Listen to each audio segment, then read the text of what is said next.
Hôtel pas tous bien-aimés frères et sœurs, les amis,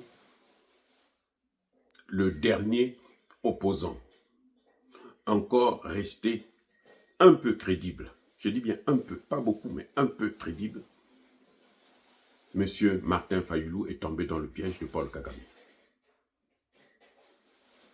Ah oui, c'était le seul opposant qui avait quand même une certaine crédibilité, parce que on nous a fait croire, là encore, on nous a manipulés à l'époque.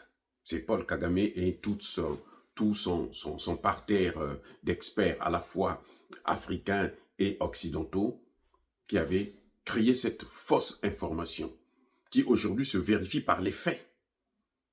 Eh oui, on est tous tombés. Moi, en tout cas, moi, je suis tombé dans le piège. J'ai toujours cru que la première élection, c'est Martin Fayulu qui l'avait gagné, alors que Martin Fayulu n'a jamais gagné l'élection. Parce qu'il est tellement nul, il est tellement bas, tellement petit, pour qu'il puisse battre le fils d'Étienne Tshisekedi, l'un des plus grands opposants de la RDC de tous les temps ou de temps de Mobutu. C'était le seul incontestable. Il a fait la prison, il est sorti, il a occupé de hautes fonctions, premier ministre, ministre et autres, et il est allé en exil aussi. Et celui-là, qui était l'un des hommes les plus populaires après, bien sûr, le grand des grands, hein, c'est-à-dire Patrice Lumumba, son fils ne pouvait pas être battu par Martin Fayulu. C'est pas possible. Avec le comportement qu'il est en train d'afficher aujourd'hui.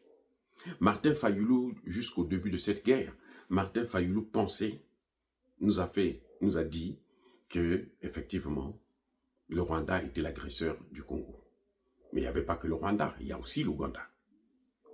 Et Martin Fayulu avait pris une position où, quand même, timidement, il dénonçait. Aujourd'hui, Martin Fayulu est l'ami des amis de Paul Kagame. Ceux qui ont échoué, ceux qui ont tout perdu, ceux qui pensent que le Congo ne pourra jamais s'en sortir sans eux. Ceux-là qui n'ont même pas la nationalité congolaise, parce qu'ils ont une nationalité douteuse. Martin Fayulu est allé tomber sous leur charme. Incroyable, mais vrai. Martin Fayulu cautionne, a sorti un communiqué, le même que Moïse Katumbi, le même que Joseph Kabila. C'est-à-dire que Martin Fayulu et Moïse Katumbi aujourd'hui sont assis sur la même table et ils regardent l'Église catholique détruire le Congo. Ce qu'ils appellent eux là-bas Cinco, je ne sais pas quoi, Église évangélique ou quoi, nationale, des trucs comme ça.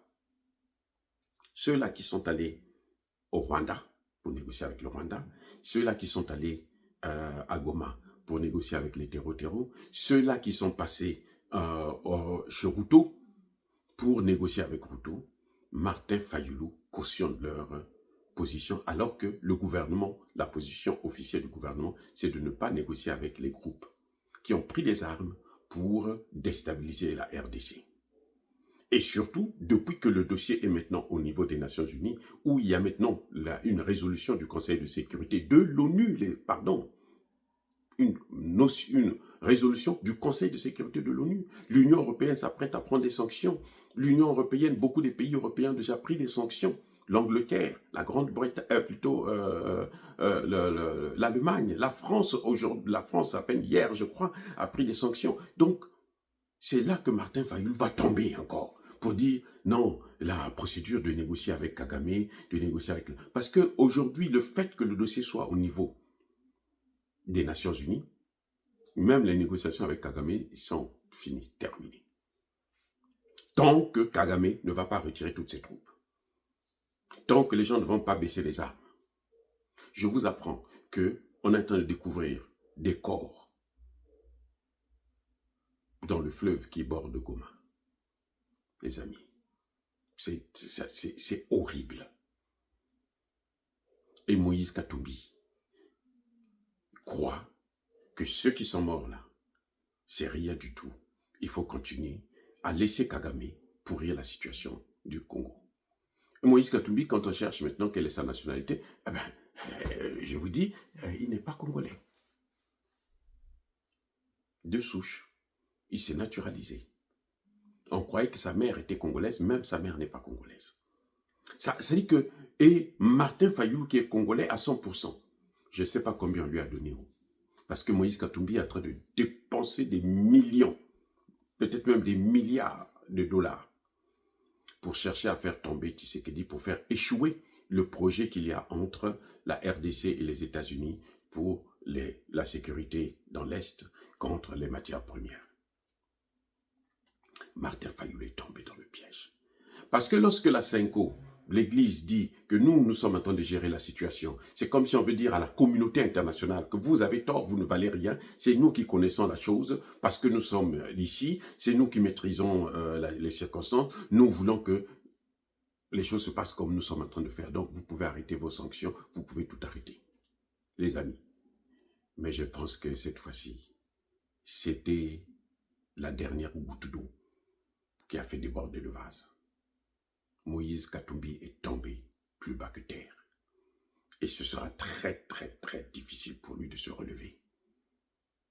Il a suivi, Martin Fayulu a suivi Moïse Katumbi. Martin Fayulu peut dire adieu à la présidence de la RDC. Il peut dire adieu. Parce que le Congo ne sera plus jamais dirigé par quelqu'un qui a une seule acquaintance avec Paul Kagame, avec le Rwanda. Le Congo aux Congolais, et c'est les Congolais qui vont le diriger. Désormais, ce ne sera plus des étrangers. Même s'ils se sont naturalisés. Vous savez, ici aux États-Unis, vous pouvez être américain.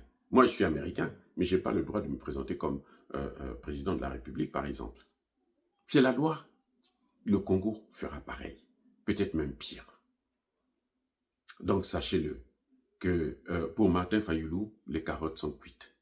Les prochaines élections, il n'a pas besoin de dépenser son argent parce que ce n'est pas possible.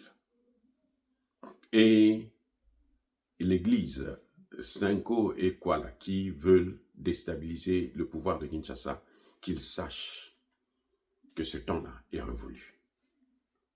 Les amis, encore une fois de plus, soyez bénis, abondamment bénis par le Dieu des Kémites et par nos ancêtres évangélisés, mais que tous ceux qui persécutent le continent africain le pillent et le déstabilisent, qu'ils soient noirs, blancs, chinois, arabes, juifs, indiens ou qui qu'ils soient punis, maudits, foudroyés, neutralisés, écrasés, effacés par le Dieu des Kémites et par nos ancêtres évangélisés. Vive l'Afrique éternelle, j'ai dit et j'assume.